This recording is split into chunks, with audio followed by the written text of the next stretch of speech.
I freeze mid-step in the church hallway, my cousin Vanessa's words hanging in the air like a physical blow.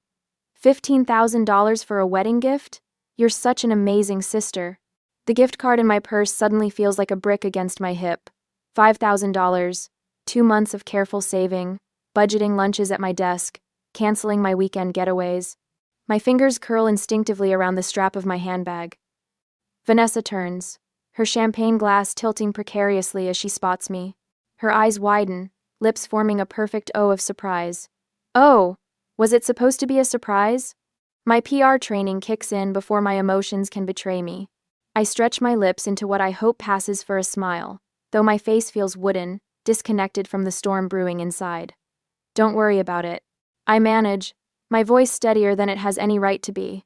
These things have a way of getting out. Vanessa smiles, relieved, and squeezes my arm. Still, what a generous gift. Maya is so lucky to have you. The world narrows around me as I nod, murmur something appropriate, and continue down the hallway on suddenly leaden legs. 15,000. Not 5. 15. The bathroom door feels impossibly heavy as I push through it, locking myself in the farthest stall. My hands shake violently now, no audience to perform for. I fumble with my phone, pulling up my bank app. The balance mocks me, the result of months of overtime and sacrifice. The gift card receipt sits in my email, the confirmation number, and amount in bold black letters, $5,000. A memory surfaces. My mother's voice, casual and cutting over Sunday brunch last week. You know, with your PR salary, everyone expects something substantial. The way she emphasized substantial, as if my planned gift were pocket change. Mia, my perfect younger sister, nodding along. Jenny's sister gave her $20,000 for her wedding. Must be nice to have such a generous family. The dismissive look they exchanged when I'd mentioned my $5,000 gift. The gift that represented 60-hour work weeks and declined invitations to save every penny. My heartbeat thunders in my ears. Sweat breaks out across my forehead as tunnel vision threatens. I press my palms against the cool metal of the stall door, forcing myself to breathe deeply. 1 breath. 2. 3. In the mirror above the sink, my reflection stares back at me. Melia Allen, 31, successful PR specialist, reliable daughter, generous sister. My makeup is flawless, my burgundy dress wrinkle-free, my smile practiced and pleasant. But something new burns in my eyes now, a controlled fury, simmering beneath the composed exterior. I reach into my purse and remove the gift card from its elaborate wrapping, the silver ribbon I'd spent 20 minutes perfecting now crushed between my fingers. 15,000. They'd told everyone I was giving 15,000. This isn't the first time. Images flash through my mind. The check I wrote for Maya's final semester of college when she decided to study abroad. The loan for my parents' roof repairs that was never mentioned again. The medical bills after Dad's minor surgery last year that somehow became my responsibility. Each time, the same pattern. The casual mention of their need. The pointed references to my good fortune in my career. The implied obligation. The gratitude that never quite matched the sacrifice. Water splashes onto my wrists as I wash my hands with mechanical precision. I pat my face dry, reapply my lipstick, and straighten my shoulders. Not this time. I walk into the rehearsal dinner with measured steps, scanning the room until I spot them. Mom and Maya, heads together in conversation at the head table, both turning silent the moment they notice me. Their smiles are too bright, too eager as I approach. Guilt flickers across Maya's face before she masks it with a laugh at something our father says. Miss Allen? The wedding planner appears at my elbow, clipboard in hand, her professional smile firmly in place. Your mother mentioned you'd like to announce your gift during tomorrow's reception? I turn to her slowly, a plan forming with perfect clarity. Actually, I have a better idea. My voice sounds different even to my own ears, calm, decisive. Could I be added to the toast list? Before my mother speaks. The planner nods, making a note on her clipboard. Of course. Right after the father-daughter dance? Perfect. I smile, feeling the weight of the gift card in my purse. I think everyone will be quite surprised by what I have to say. After the rehearsal was over, the hotel room keycard slipped from my trembling fingers as I fumbled with the door. Inside, I kick off my heels, one bouncing across the beige carpet as I sink onto the edge of the bed. My phone buzzes with a text from Mom. Don't forget your speech tomorrow. Everyone's so excited about your generous gift. I switch off the phone and pull out my laptop instead. The spreadsheet glows in the dim hotel lighting, each entry a precise record of my silent generosity, a digital paper trail of manipulation. My finger traces down the screen, each row a memory. $4,700. Dad's medical bills after his knee surgery. $7,200. Mom and Dad's roof repair last winter. $11,340. Maya's final semester abroad in Barcelona. $3,890. The emergency loan when Maya's car broke down. $5,450. Parents' anniversary cruise. $15,000? The total at the bottom of the screen mocks me. $47,380 over 3 years. Nearly a year's salary after taxes. I open my banking app, staring at the balance that should be larger. Should be enough for the down payment on the small bungalow I've had my eye on for months.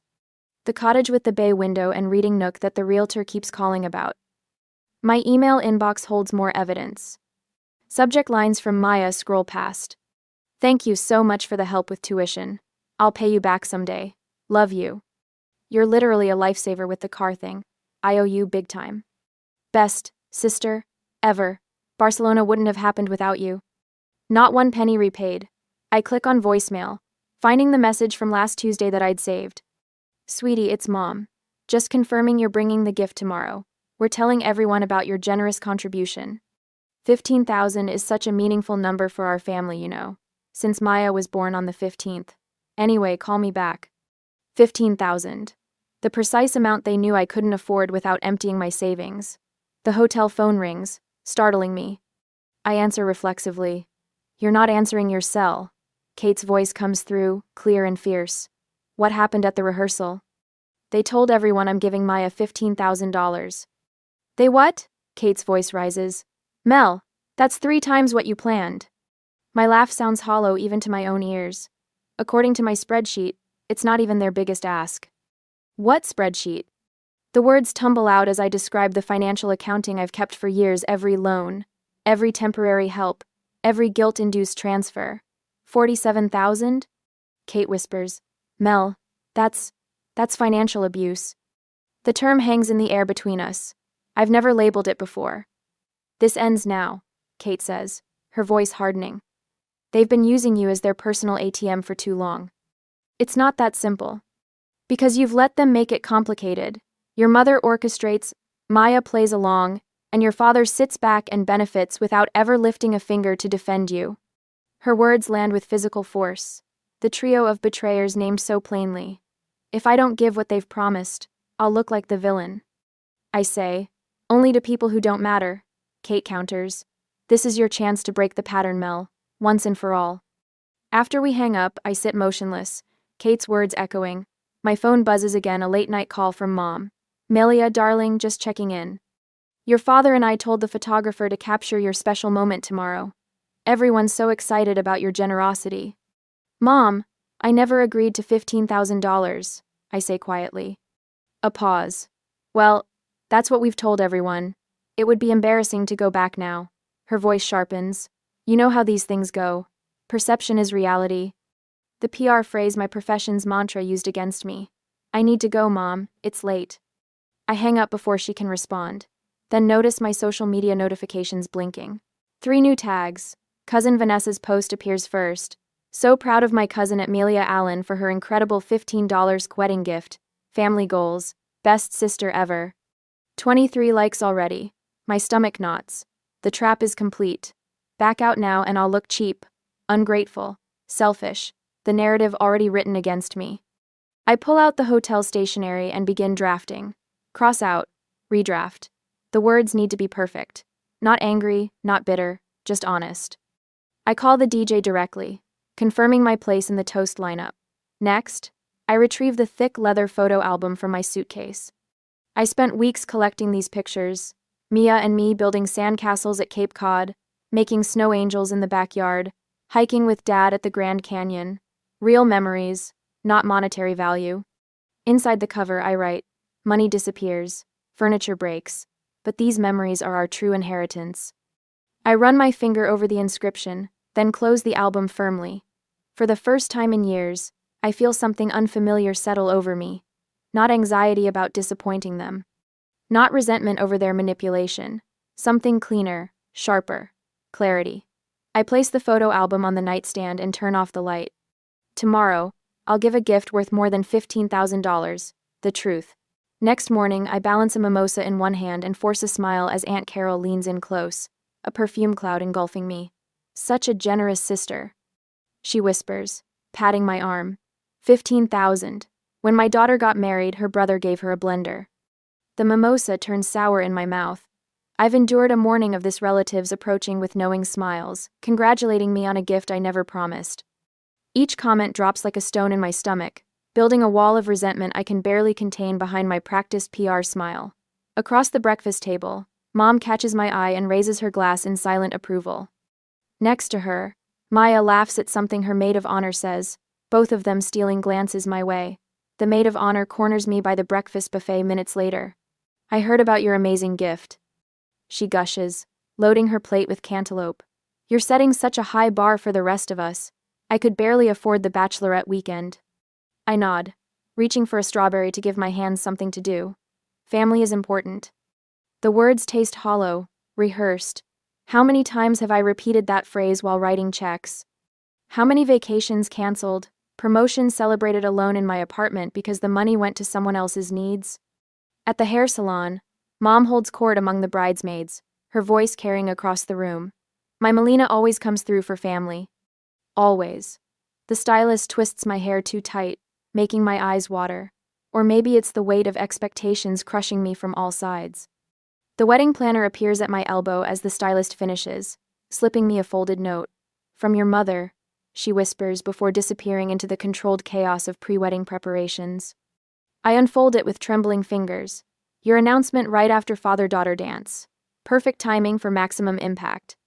My lungs constrict. She's choreographed this entire performance, my role reduced to opening my wallet on cue. I crumple the note in my fist, feeling something crack inside me. Not my resolve. My silence. Back in the bridal suite, I reach for the photo album I brought for Mia. Flipping through childhood pictures last night, I'd found an unexpected gift, the memory of who I used to be. There's 10-year-old me, skinny arms crossed, standing between Maya and a neighborhood boy who'd made her cry. My chin jutted forward, eyes flashing. I'd forgotten that girl existed, the one who spoke her mind before she learned to swallow her words with her pride. Another photo slips out, Grandma Allen holding both of us on her lap, her silver hair catching sunlight. Her voice echoes in my memory. Honesty is the only gift that never breaks, Melly. Remember that. I touch the image, feeling the truth of it burn through my fingertips. My silence hasn't protected anyone, it's only enabled years of taking, of expectations that grow with each unspoken surrender. The bathroom door swings open, and Mom appears in the reflection behind me. Our eyes meet in the mirror, her perfectly lined lips tightening at the corners. There you are. Everyone's waiting. She closes the door, blocking the exit. I've told everyone about the 15,000, Melia. Don't embarrass us. The words hang between us. The first time she stated the lie directly to my face. I turn slowly, photo album clutched to my chest like armor. I never agreed to that amount, Mom. Her shoulders stiffen, surprise flickering across her face before hardening into something colder. Don't be difficult. You make more than enough to spare it. Family comes first. Yes. The word comes out stronger than I expected.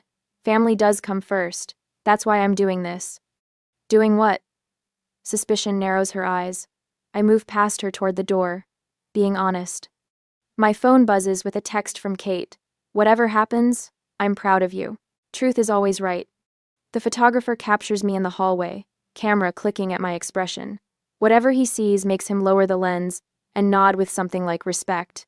That's a keeper, he murmurs. Uncle William passes me on the way to the ceremony, his weathered hand squeezing my shoulder.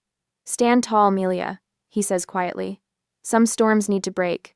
He's always seen through the family dynamics, recognized the undercurrents while everyone else admired the surface. His support steadies me as I approach the DJ's table and hand over my revised speaking card. Before the mother of the bride, I say firmly. It's a surprise. The DJ studies my face, then nods. Got it. The ceremony passes in a blur of white lace and promises. I stand beside my sister, holding her bouquet, wondering if she sees the irony I've been holding things for her all our lives. The reception begins with champagne and laughter. Across the room, Mom straightens Dad's tie, whispering in his ear. She's radiant in her mother of the bride glory, accepting compliments and directing servers with practiced efficiency. Every few minutes, her eyes find me, making sure I'm still in place for my assigned role. The father-daughter dance concludes with applause. Mom begins moving toward the microphone, her path clear in her mind. But the DJ's voice cuts through the settling quiet. And now, before we hear from the mother of the bride, Melia Allen would like to say a few words. Mom freezes mid-step, her champagne glass tilting dangerously. Her head swivels toward me, eyes widening with alarm. I rise from my seat, legs steady beneath me. The room falls silent as I approach the microphone, feeling the weight of expectation and confusion ripple through the crowd. My heartbeat drums in my ears, but my hands remain still, no longer trembling. For the first time in years, I recognize myself not the agreeable daughter, not the reliable ATM, but the girl in that photograph who knew how to stand her ground. I take the microphone, meet my mother's stunned gaze across the room, and smile, not the practiced PR smile, but something real and unflinching. Behind Mom, Dad shifts uncomfortably in his seat. Maya's fingers twist in her lap, her new wedding ring catching the light. But I keep speaking, the words flowing now, unstoppable as truth always is once it finds its voice. The wedding reception buzzes with energy, crystal glasses clinking, silverware tapping against china plates, the low murmur of conversation hanging in the air like perfume. David's arm remains wrapped around Maya's waist, both of them watching me with expectant smiles that don't quite reach their eyes. I've thought a lot about my gift to my sister today. I begin, my voice carrying across the ballroom with surprising steadiness. Mom leans forward in her chair, nodding encouragement, already rehearsing her follow-up announcement in her mind. I can practically see the words forming behind her eyes. $15,000 from my generous daughter. My gaze locks with hers, and I hold it a beat longer than comfortable. A flicker of uncertainty crosses her face. Money can be spent, I continue, running my thumb along the edge of the microphone. Furniture can break. The photo album rests against my hip, hidden by the tablecloth. But love and truth last forever. Mom rises halfway from her seat, her champagne glass abandoned. The DJ, bless his soul, after our earlier conversation, subtly steps between her and the microphone stand. Maya's smile falters as she glances from me to Mom, then back again. Her fingers tighten around David's sleeve. Dad shifts in his chair, suddenly fascinated by the pattern on the tablecloth. He won't meet my eyes. Never has when it matters. Instead of a number, I say, my voice gaining strength with each word, I want to give my sister a blessing. Build your marriage on honesty, not on forced sacrifice. A ripple moves through the crowd, raised eyebrows, exchanged glances, small nods of recognition. Aunt Judith, who watched Mom manipulate me into paying for Maya's study abroad program 3 years ago, leans toward Uncle William with a whispered comment. William's eyes meet mine with quiet approval. The truth has been hiding in plain sight for years, visible to anyone willing to see it. Family isn't measured in dollars, I continue, even as Mom attempts to edge around the DJ, her smile stretched so tight it might crack her foundation. The growing applause drowns her protests as she tries to interrupt. It's measured in moments of authentic connection. I reach beneath the table and lift the album, its burgundy leather cover catching the light from the chandeliers overhead. This album contains our shared history, the real wealth of family. Walking toward Maya, I feel strangely weightless. The pressure that's lived between my shoulder blades for years, the constant responsibility of being the family ATM dissolves with each step. I open the album to the first page. Maya, age 7, and me, age 10, arms wrapped around each other at the lake house. Before college tuition and roof repairs and medical bills. Before the calculations and manipulations. Before love came with a price tag. Remember this? I ask, my voice soft now, meant only for her. You were afraid of the water, and I taught you to float on your back. A tear slips down Maya's cheek, smudging her carefully applied mascara. Shame and recognition flicker across her face as she accepts the album with trembling hands. I hope you and David fill it with honest moments and true happiness, I say, squeezing her fingers before stepping back. That's worth more than any dollar amount. The photographer captures the moment, Mia's tear-streaked face, the album clutched against her sequined bodice, my straight-backed posture as I return to my seat. It's not the money shot Mom planned, but it's honest. Applause swells around us, louder than I expected. Uncle William is the first to stand, followed by Kate at the back table, then Aunt Judith, and soon half the room. Not standing for me, exactly, but for the audacity of truth over practiced family performance. Mom remains seated, her body rigid with fury barely contained behind her social smile. Dad pats her hand absently, his gaze fixed somewhere over my left shoulder. Later, guests approach with genuine appreciation. Mrs. Robertson, Mom's bridge partner for 20 years, squeezes my elbow. About time someone in this family spoke honestly, she murmurs, loud enough for Mom to hear from 3 feet away. Mia finds me by the cake table, the album tucked under her arm. Her makeup has been hastily repaired, but her eyes remain red-rimmed. "You made me look terrible," she whispers. "But there's no real heat behind it." "No," I correct her gently. "I gave you the chance to be better. I gave you the chance to be better." Maya glances toward our mother, who stands surrounded by a circle of relatives, her hands moving in short, sharp gestures. Damage control in full swing. Eleanor intercepts me as I slip away from the crowded dance floor. Her fingers curl around my wrist, manicured nails digging into my skin. "You've humiliated us in front of everyone," she hisses, her smile fixed for any watching guests, while her eyes flash with cold fury. "That speech. That photo album. What were you thinking?" I draw a steady breath, feeling oddly calm despite the storm brewing around me. The weight I've carried for years has lifted, leaving clarity in its place. "I was thinking about honesty, Mom." Thomas appears behind her, his jaw clenched beneath his rehearsed smile. "Your sister deserves better, Melina. On her special day, of all times." Before I can respond, Maya approaches, her wedding gown swishing softly against the polished floor. Mascara streaks her cheeks, the perfect bride's makeup now imperfect with tears. "Why did you have to make a scene on my special day?" Her voice wavers between genuine hurt and practiced performance. "Everyone was expecting, you know." $15,000? I ask quietly, refusing to be baited into raising my voice. "A gift I never promised?" Eleanor's nostrils flare. "We assumed you'd want to do something meaningful. With your salary." "My salary barely covers my rent after I've given you $47,000 over the past 3 years. The number falls between us like a stone, precise and undeniable. Thomas blinks rapidly. "Now wait just a minute." I reach into my clutch and withdraw a folded piece of paper, the spreadsheet I printed this morning, every transaction meticulously documented. Here's a complete accounting. Dad's medical copays. Mom's roof repairs. Maya's final semester abroad.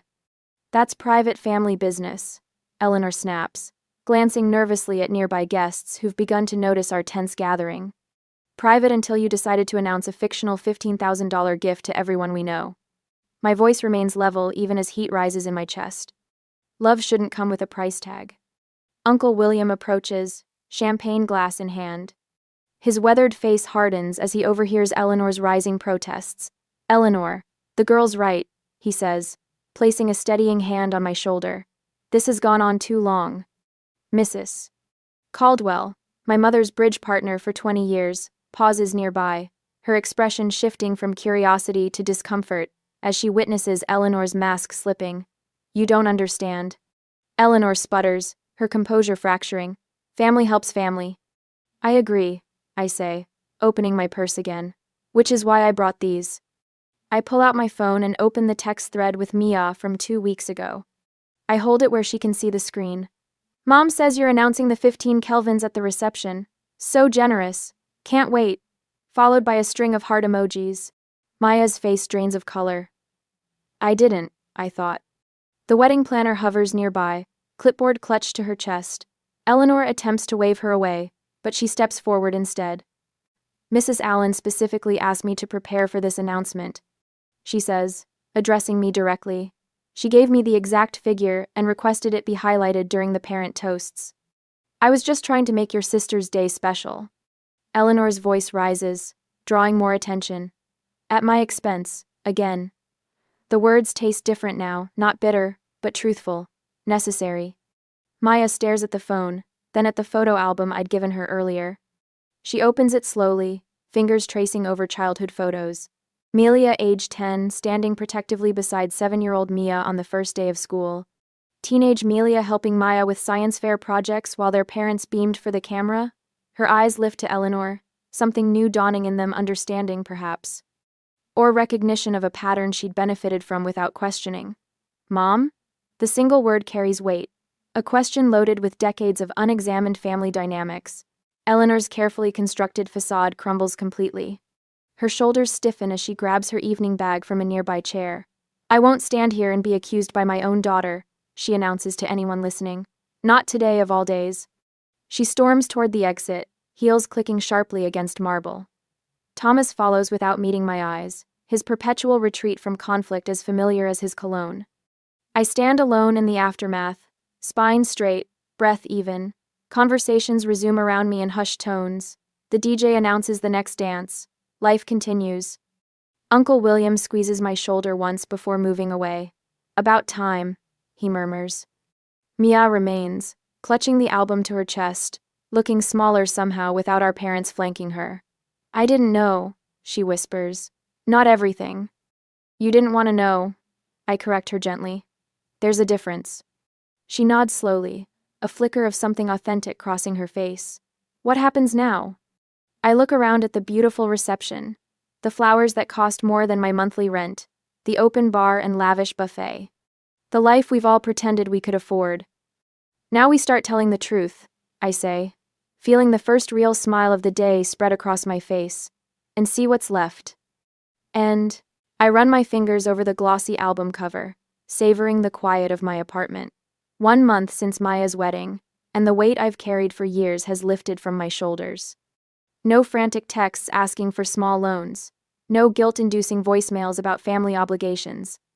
The morning light streams through my living room windows, catching on the unopened letter that arrived yesterday. Maya's handwriting. I've been circling it like a cautious animal, unsure whether it contains another manipulation or something new. Taking a deep breath, I slide my thumb under the seal.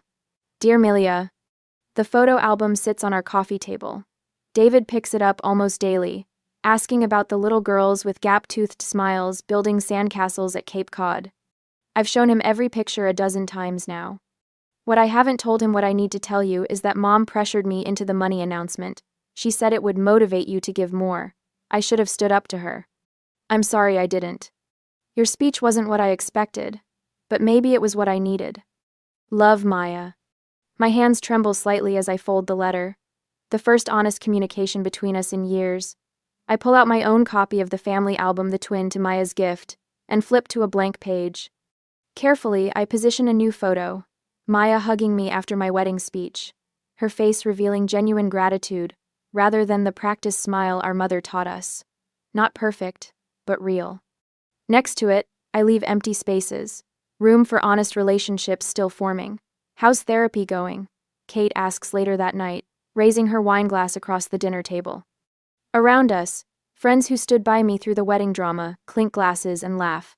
Dr. Marshall says I've got excellent boundaries now, I reply, unable to keep the pride from my voice. Last week, Dad called about their property taxes. I suggested a payment plan with the county instead of reaching for my credit card. Kate's eyebrows shoot up. And? He actually thanked me for the advice instead of making me feel selfish. I shake my head, still surprised. Baby steps. To speaking truth, even when it's difficult, Kate declares, raising her glass higher. To speaking truth, our friends echo. My phone buzzes. Mom's number. Once, that would have sent me into a spiral of obligation.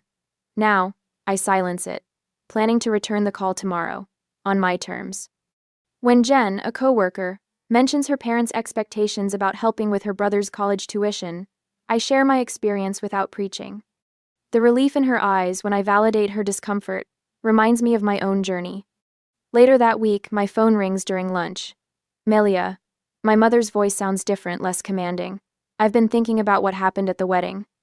I wait, fork suspended. I never saw how much pressure we put on you. She continues, the words clearly difficult for her. The money, the expectations. I think I convinced myself it was normal. Thank you for saying that, I respond, carefully measured. I'm open to building something new, based on respect. A pause. I'd like that. That evening, I add another photo to my album. A recent family dinner where, for the first time, no one mentioned my finances or implied obligations. Just conversation, sometimes awkward but honest. On the album's first page, I write an inscription: "The true wealth of family is measured in honesty, not dollars." I close the album, leaving the final pages blank, ready for a new chapter of family history that hasn't been written yet. Sometimes the most valuable gift we can give is the courage to speak our truth. I sit in my parents' living room, perched on the edge of the floral armchair that's occupied the same spot for 20 years. Christmas lights twinkle through the windows, reflecting off the framed family photos lining the mahogany shelves, images of vacations, graduations, and celebrations where my smile never quite reached my eyes. The fireplace crackles, sending warmth across the room that doesn't penetrate the chill settling in my chest. Juliet's squeal pierces the air as she tears open a small box wrapped in gold paper. "Mom, Dad, it's exactly what I wanted. $4,300 you shouldn't have." She pulls out a cream-colored Gucci Marmont bag, caressing it like a newborn. The designer logo catches the light as she bounces on her knees. 26 going on 16. Mom beams. "Only the best for our baby girl." Dad nods, satisfied. "You deserve it, princess." The room goes still as I carefully unwrap my gift, a small envelope sealed with a snowflake sticker. My fingers don't tremble yet. They've had practice at this. Inside, a $2 paper card with snow-capped mountains and the printed message: "Season's greetings." No handwritten note, no gift card, no check. My face remains composed while something deep inside shatters. 29 years of hope collapse in an instant. Across the room, Aunt Margaret catches my eye. Her mouth opens slightly, horror flashing across her features before she schools her expression. She knows, she sees. Dad checks his watch, fidgeting with the band. "Traffic will be bad if we don't leave for the restaurant by 7. Mom hurries to refill Juliet's eggnog, avoiding my gaze with practiced ease. "Look how the leather catches the light," Juliet announces, parading around the living room with her new treasure. "It goes with everything I own." My hands finally betray me. A slight tremor as I carefully fold the card and slip it into my pocket. A souvenir of invisibility. Earlier today, I stood in my modest Portland apartment, wrapping gifts I'd selected with painful care. My teacher's salary of $57,000, stretched thin between student loans and rent, but I'd saved for months for this day. The Italian silk scarf for Mom, $180, wrapped in silver paper with a bow I'd tied 3 times to get perfect.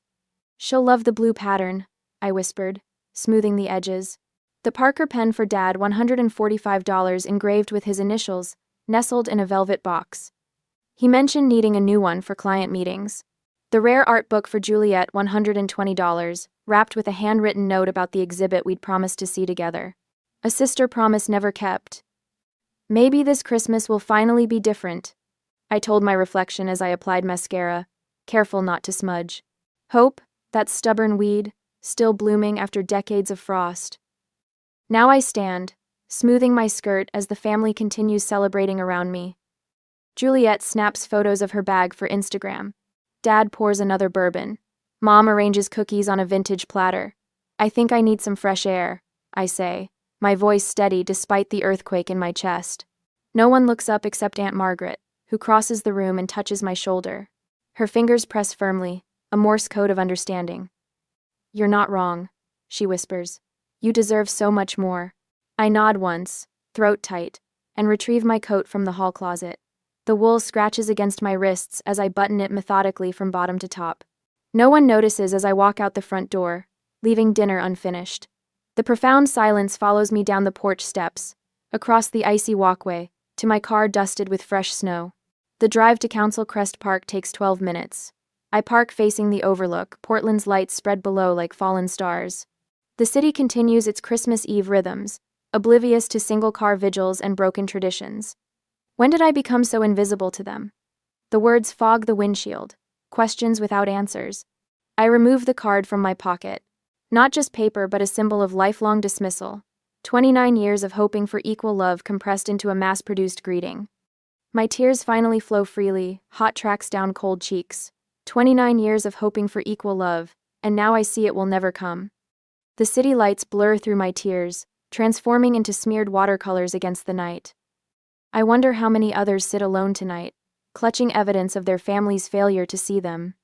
Have you ever felt invisible to those who should see you most clearly? A month has passed in silence. Only occasional calls from my family, yet my aunt calls often to check up on me. One Tuesday after work, I spread photo albums across my living room floor, January sunlight struggling through Portland's perpetual cloud cover. 1 month since Christmas. 1 month since the $2 card. Elise Turner, archaeological dig, I whisper, tracing my finger along a photo from my 13th birthday. A supermarket sheet cake sits before me, frosting slightly melted under kitchen lights. My smile looks rehearsed. Beside it, I place another photo. Juliet's Sweet 16 at the Benson Hotel, crystal chandeliers gleaming above a 3-tiered custom cake. Dad's arm draped around her shoulders while Mom adjusts Juliet's new pearl necklace. I never realized how methodically I've documented my own erasure. College acceptance letters, preserved in plastic sleeves. Mine to Portland State with a full academic scholarship. Their note paper clipped to the corner. You'll need to work part-time for expenses. Juliet's to fashion school with their scrawled message. We're so proud. Don't worry about anything but your studies. My fingers shake as I turn to my graduation photos. Mom and Dad arriving 20 minutes before the ceremony ended, Dad checking his watch repeatedly. Sorry we're late, honey. Juliet's preliminary fashion show needed our attention. Mom had smoothed my collar, left lipstick on my cheek, and asked when I planned to start job hunting. The evidence surrounds me like archaeological artifacts of a civilization built on imbalance. I open my desk drawer and pull out a leather-bound ledger book. Inside, columns of numbers track years of self-sufficiency, student loan statements totaling $24,800, despite working 20 hours weekly at the campus bookstore for $12 an hour. An email printout from Dad. Sorry, we can't help with your apartment security deposit right now. Next to it, a newspaper clipping about Juliet's fashion school. Tuition, $38,000 per year, plus $20,000 for her essential study program in Milan. The figures burn in my vision like accusing neon signs. My current rent statement, $1,200 monthly for a 1-bedroom apartment with unreliable heating. Juliet's Instagram post about her new downtown luxury apartment. Blessed family support. Rent, $2,800, fully funded. My phone buzzes. I ignore it, focusing instead on a stack of family birthday cards. Mom's handwriting across multiple years. Elise, I retrieve my journal from the nightstand and carefully place the card inside. Beneath it, I write in deliberate letters, the last time I'll beg for love. My phone buzzes again with a family group chat notification. I open settings and silence it. Done. Another text from Mom. Casual dinner Sunday? Your father's grilling steaks? I type, sorry, I have plans. No elaborate excuse, no promise to reschedule. Juliet calls next. Elise, can you help me move into my new place next weekend? Mom and Dad are busy with some financial thing. My finger hovers over the screen. The old Elise would rearrange her schedule, would show up with coffee and donuts, would spend hours assembling IKEA furniture while Juliet directed from the sidelines. I'm not available. I text back. Good luck with the move. 3 dots appear as she types. Disappear, reappear. Finally, what's wrong with you lately? I take a deep breath and type what might be the most honest message I've ever sent. I need some time away from family gatherings. The response is immediate. Mom's going to be upset. I set the phone down without replying. For once, that's not my responsibility. Standing before my bathroom mirror, I study my reflection. The same hazel eyes, the same straight nose, the same person who has spent 29 years hoping for equal footing. When does hope become self-destruction? I ask my reflection. Back at my journal, I write another question. What would I tell my students if they were treated this way? The answer comes with startling clarity. I would tell them they deserve respect. I would tell them love shouldn't require constant proof of worthiness. I would tell them that sometimes the family we're born into isn't equipped to see our value. I close the photo albums, tuck away the ledger of financial inequities, and stack everything neatly in a storage box. Not to forget, to preserve the evidence. To remind myself on weekdays that this isn't imagined. This isn't overreaction. The pattern is real. The erasure is documented. And for the first time, I'm allowing myself to see it clearly. When did you realize a painful pattern in your life needed to change? 6 weeks later, I am already into the new job position, and I am completely focused only on myself. The sun streams through the windows of the pottery studio as I sink my fingers into cool clay. The wheel spins, my hands guide, and something beautiful emerges from nothing. I've been coming here every Saturday morning for 6 weeks straight. The $250 receipt for the course pinned to my kitchen calendar with a magnet that declares, "Investment in myself." "You've got a natural feel for this, Elise," says Miranda, the instructor. Her silver-streaked hair falls across her face as she leans over to examine my work. "Most beginners fight the clay. You're learning to collaborate with it." The metaphor isn't lost on me. For 29 years, I've been fighting against my family's perception of me instead of building something new with the materials at hand. "Thank you," I say, applying gentle pressure to form the lip of what will become a serving bowl. I'm trying to be more patient with the process. Not just with clay, but with myself. The words from yesterday's therapy session echo in my mind as clearly as if Dr. Williams were standing beside me. "Your worth isn't measured by their recognition." $90 per session, money I once would have spent on elaborate gifts for people who never appreciated them. Now those funds build my interior landscape instead. Last night, I removed the last family photo from my living room wall. The space now holds 3 framed prints I selected from a local artist. Images of solitary trees standing strong against stormy skies. My bookshelf has transformed too, filling with volumes I've chosen for myself rather than the literary classics my father insisted represented cultured people. My phone buzzes. Mother's name appears on the screen with her weekly attempt to restore the old dynamics. "Elise, dear, I was thinking you should host Easter dinner this year. Juliet is so busy with her new project, and it would give you a chance to show everyone your cooking skills." The ellipsis in her voice carries the weight of unspoken judgment. 3 months ago, I would have agreed immediately, desperate to prove my worth through perfect deviled eggs and a spotless apartment. Today, I set down my clay-covered hands and type a simple response. "I'm not available to host Easter this year. I have prior commitments." No explanation, no apology, just a boundary, clear as the line between wet clay and dry table. "Very nice," says Miranda, nodding at my bowl. "You're finding your center." I am, in more ways than one. Monday morning brings unexpected validation at school. Principal Harrington calls me into his office, sliding my teacher evaluation across his desk with a rare smile warming his typically stern face. "This is exceptional work, Elise. The student responses to your creative writing unit were remarkable. I've never seen engagement numbers like these." I accept the folder, scanning the comments from students. One jumps out. Miss Turner's assignment about writing our life story from a different perspective changed how I see myself. I never thought about being the hero instead of the victim. The words land in my chest like a warm stone. All those years feeling invisible, and here I am, helping others see themselves more clearly. "There's something else," Principal Harrington continues. "We need someone to lead the summer writing program. Your independent spirit is exactly what we need. It comes with a stipend, of course." The word independent no longer stings as it once did when my mother used it to justify her neglect. Now it carries the weight of respect.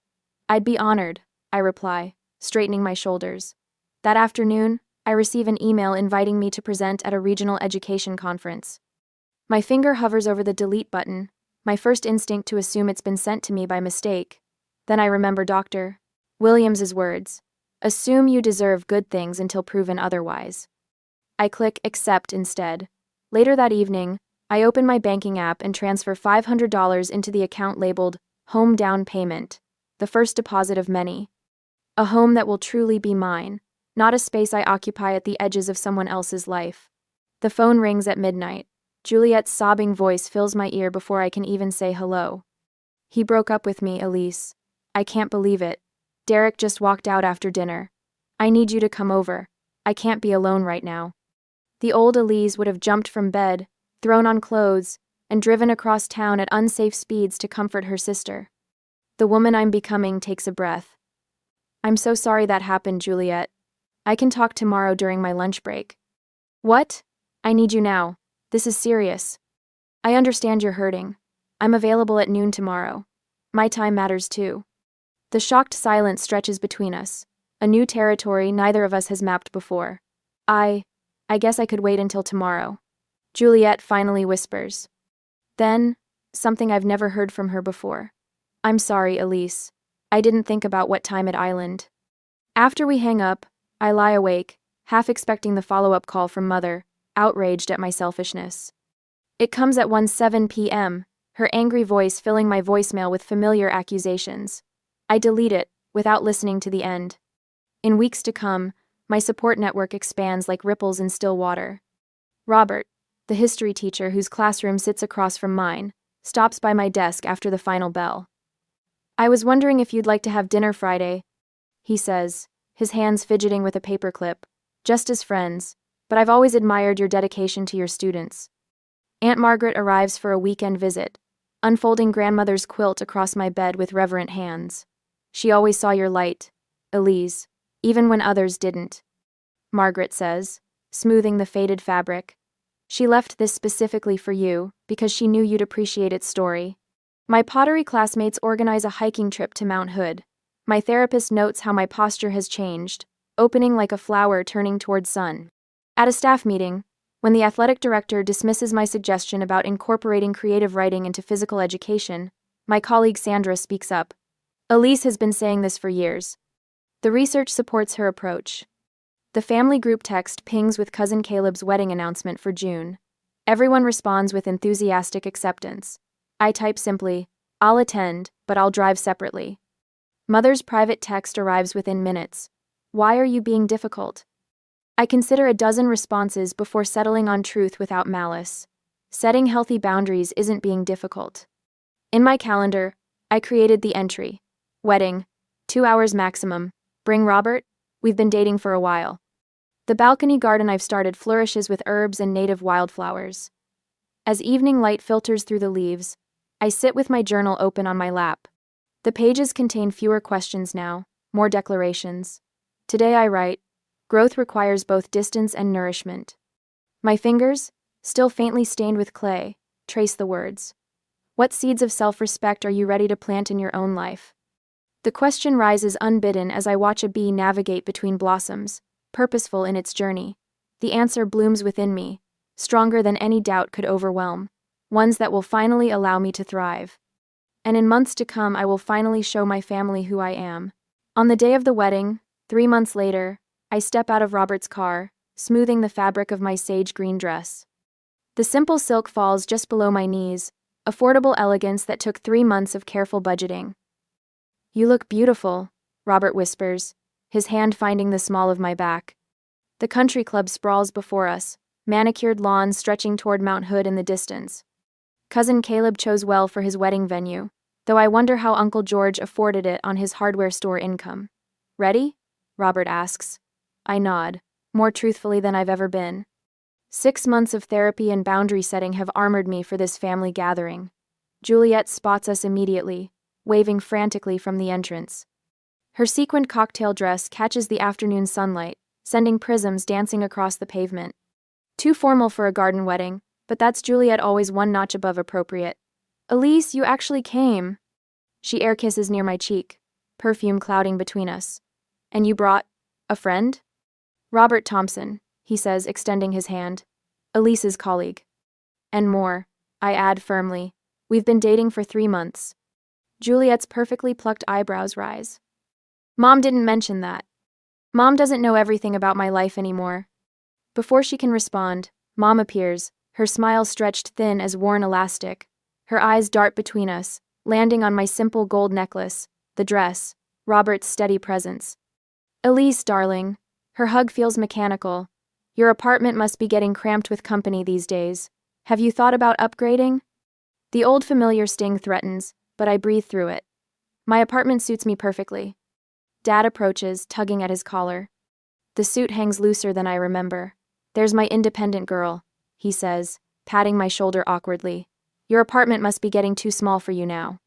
Same script, different Turner. I simply smile. Aunt Margaret rescues me, swooping in with a genuine embrace. Look at you, she whispers, standing tall. She glances over her shoulder before adding, your parents are having financial troubles. Thomas's investments tanked. The ceremony passes in a blur of white tulle and promises. During the reception, I notice details that would have escaped me before. Dad arguing with the photographer in harsh whispers about payment terms. Mom's handbag, not her usual Prada, but a well-worn leather clutch with a small scuff on the corner. And most telling, Juliet's panicked expression when the bartender returns her credit card, shaking his head. The garden behind the reception hall offers temporary escape. Roses climb trellises, their June blooms heavy with perfume. I breathe deeply, counting backward from 10. Dr. Williams's technique for processing surprise without reaction. Running away again? I turn to find Juliet, her mascara slightly smudged at the corners. Taking a moment, I correct her. The difference matters. She slumps onto a stone bench, unexpectedly graceless. You're different now. Yes. I realized how unfair everything was. The words tumble out, unpracticed. I'm sorry, Elise. I wait, years of experience teaching me that Juliet's apologies often come with conditions. They can't support me anymore. She continues, voice cracking. Dad's business is collapsing. The condo's being sold. My credit cards are maxed out. I sit beside her, maintaining careful inches between us. That sounds difficult. I never learned to stand on my own like you did. A tear tracks through her foundation. I don't know how to live on what I actually earn. The sunset paints the garden in amber light, turning Juliet's sequins into tiny flames. We sit in silence, the first comfortable quiet between us since childhood. Back inside, Dad corners me near the cake table. You've always been good with finances, he begins, voice unusually hesitant. Teachers have excellent retirement planning skills. I sip my champagne, waiting. We might need some advice. Family helping family, you know. Before I can respond, relatives swarm around us. Elise, heard you got department head, Uncle George booms. Always knew you'd be successful. Mom appears at my elbow. Elise was always our practical one, she says, her fingers nervously twisting her wedding band. So responsible. Across the room, Robert chats with his sister who drove up from Salem. She's the most respected teacher at her school. I overhear him say, pride warming his voice. Juliet approaches, subdued. Do you know about affordable apartments in Portland? Maybe with roommates? The irony isn't lost on me after years of invisibility. Suddenly everyone sees me, not for who I am, but for what I might provide. When Dad mentions temporary family assistance later, I maintain polite distance without cruelty. I'm not in a position to help financially. I tell him directly. My budget is carefully balanced with my own needs. To Juliet, I offer what she actually needs. Start with a budget and roommates. It's how I survived my first 3 years teaching. 2. Mom attempts guilt her specialty. We always supported you. Emotionally or financially? I ask quietly. Her silence answers more truthfully than words could. At 9, I find Robert by the bar. Ready to leave? I ask. The relief in his eyes mirrors my own. Whenever you are. We slip away during the bouquet toss, driving toward Cannon Beach rather than returning to Portland. The night air carries salt and freedom as we walk barefoot along the shoreline, shoes dangling from our fingers. You handled that beautifully, Robert says. I watch the moonlight ripple across the Pacific. Sometimes the greatest gift is seeing clearly. The waves crash and retreat, a rhythm older than family patterns. I wonder how many others have found strength in walking away from expectations that never served them, choosing instead the uncertain path of self-respect. The ocean doesn't answer, but somehow, I no longer need it to. A week after the wedding, I arrived at my parents' house exactly at 6, parking my Honda next to Dad's Lexus that now shows patches of rust around the wheel wells. 2 hours. That's all I've allocated for this important family discussion. My watch timer is already set. The front porch light flickers weakly as I approach. No Christmas wreath adorns the door this June evening, but the familiar weight of expectation hangs heavy in the spring air. I knock, instead of using my key. Mom answers, her smile too bright, her hug too tight. Elise, you look wonderful. That promotion agrees with you. I step into the living room, where the furniture seems oddly rearranged. The Italian leather sectional has vanished, replaced by a generic beige sofa. Family photos still line the walls, but the expensive crystal vase that normally dominates the coffee table is missing. Dad rises from his armchair, his shoulders slightly stooped. Punctual as always, Elise. I have a morning staff meeting tomorrow, I explain. I can stay until 8. Juliet sits in the corner armchair, her fingers twisting in her lap. She offers a small wave but remains unusually quiet. Mom bustles in with a tray of coffee cups. I made your favorite lemon cookies. Family needs to stick together during challenging times. Dad begins without preamble. He paces before the fireplace where no fire burns despite the evening chill. The Turner name has always stood for something in this community. Mom sits beside me, her hand reaching for mine. We've always been so proud of you, Elise. Your independence, your determination, that teaching award. You've never needed much from us. My skin prickles with familiar recognition. The script hasn't changed, just the circumstances. I sip my coffee and wait. The market downturn has been particularly brutal for the investment firm. Dad continues, his voice straining for its usual authority. Our portfolio, well, there have been significant losses. The bank has been calling about the mortgage, Mom adds, her voice dropping to a whisper. We might lose the house. Dad clears his throat. Juliet's lease renewal is coming up next month. That downtown apartment complex raised the rates again. Mom squeezes my hand. We noticed your school district announced that new department head position, the one with the substantial raise. The pieces click into place with perfect clarity. I set my coffee cup down carefully on the table. We're just wondering if you might temporarily help with Juliet's expenses. Dad says, the word temporarily, stretching thin between us, just until things stabilize. Family helping family, Mom adds, her smile wobbling. You've always been our rock. The room falls silent. Juliet studies her expensive manicure, shame coloring her cheeks. I need to say something that's long overdue. My voice sounds steadier than I feel. I reach into my purse and withdraw the Christmas card, now slightly worn at the edges from the months I've carried it. I place it on the coffee table. This was the moment I finally saw the truth. Dad glances at the card dismissively. A Christmas card? Really, Elise, we're discussing serious financial matters here. This isn't about money. I trace the paper mountain scene with my finger. This is about 29 years of messages that I matter less. Juliet's sweet 16 at the Benson Hotel while my 13th birthday was celebrated with a grocery store cake. My college scholarship with your note that I should work part-time, while you fully funded Juliet's fashion school and her semester in Italy. Mom's face drains of color. We never meant. I don't believe you did it consciously, I continue. But it happened consistently. Every birthday, every Christmas, every milestone. That's ridiculous. Dad's face flushes with indignation. We gave you everything you needed. But never what she wanted, Juliet says suddenly. All eyes turn to her. She's right. We've always treated her as less important. I've watched it my whole life and benefited from it. Dad's mouth opens, then closes. The foundation of family mythology cracks visibly before my eyes. This isn't about punishing anyone, I say. But if we want a relationship moving forward, it starts with respect and equality. So you won't help your sister? Mom's tears spill freely now, genuine rather than strategic. I'm not saying that. I'm saying I won't be the family's financial solution while the pattern continues. I won't fund Juliet's luxury apartment when I've struggled to afford my own place. I won't contribute to a dynamic where I give everything and receive nothing. After all we've done for you. Dad's voice rises sharply, revealing his true expectations. This is how you repay us? I'm offering something better than money. I reply, my voice level. I'm offering honesty. I'm offering the chance for a relationship built on mutual respect rather than obligation. She doesn't owe us, Juliet says quietly. None of this is her responsibility. The silence that follows feels like the first honest moment we've shared in decades. I stand, smoothing my skirt. I need acknowledgement of what's happened. I need my boundaries respected. I'm willing to help Juliet find an affordable apartment, create a budget, apply for jobs, but I won't sacrifice my financial security or self-respect. Mom's shoulders shake with silent sobs.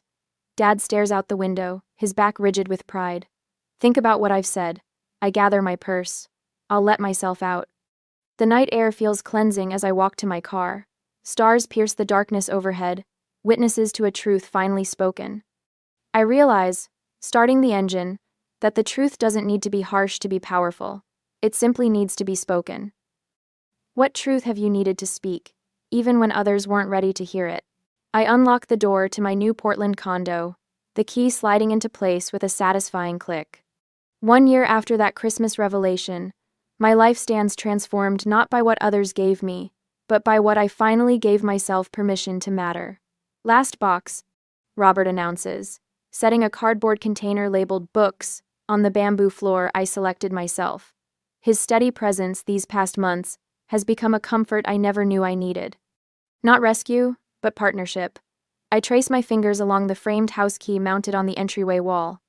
Beneath it, a simple plaque reads, $18,000, the price of freedom, each dollar representing months of overtime, careful budgeting, and saying no to family expectations that once consumed me. Department head looks good on you, Aunt Margaret remarks, arranging wildflowers in a ceramic vase I created in pottery class. She touches my shoulder, her eyes crinkling with pride. You built this life brick by brick, Elise. The afternoon sun spills through windows I spent hours selecting, casting golden rectangles across the dining table set for 4. Not a grand gathering, but an intentional one, Robert. Aunt Margaret and Juliet will join me for dinner. My terms, my space, my boundaries intact. Dad's text message arrived this morning. Hope the move went well. 5 words representing his struggle to navigate our new reality. Mom calls weekly now, her conversation careful but increasingly genuine. Small steps toward what might someday become authentic connection. Juliet arrives, carrying a houseplant and a bottle of mid-priced wine. Her designer bags have disappeared, replaced by sensible work attire from her first real job. The apartment hunt is going well, she says, helping me arrange plates on the table. My roommate works in accounting. She's teaching me about budgeting. Her voice holds a newfound humility that sometimes catches me off guard. Later, as Robert helps me hang curtains in the bedroom, his hands steady on the drill, he asks, "Have you thought about next summer? That cabin on Mount Hood is still available for rent." I smile, no longer afraid of future possibilities. I'd like that, I answer simply. When everyone leaves, I prepare for my first night alone in my new home. I place the Christmas card, that $2 catalyst for change, in a simple frame on my desk. What once symbolized invisibility now represents strength discovered through pain. I open my journal, running my hands across a blank page before writing, "Worth is inherent, not earned or granted by others." At school, a young teacher sought me out yesterday, tears streaming down her face after a family gathering where her achievements were dismissed. I recognized that wounded look all too well. "Your boundaries aren't selfish," I told her, offering tissues and the validation I once desperately needed myself. My savings account grows steadily, now labeled Future Dreams instead of Emergency Fund. The local pottery studio called yesterday about displaying my pieces next month. From my small balcony, I watch the Portland sunset paint the sky in watercolor hues. 1 year ago, I sat in my car sobbing over a meaningless card. Tonight I stand surrounded by a life built on my own terms. The gift, I whisper to the evening air, was finding myself. I close my journal, no longer needing external validation to know my value. Turning off the porch light, I walk into rooms furnished with intention and self-respect. Love that must be earned isn't love at all.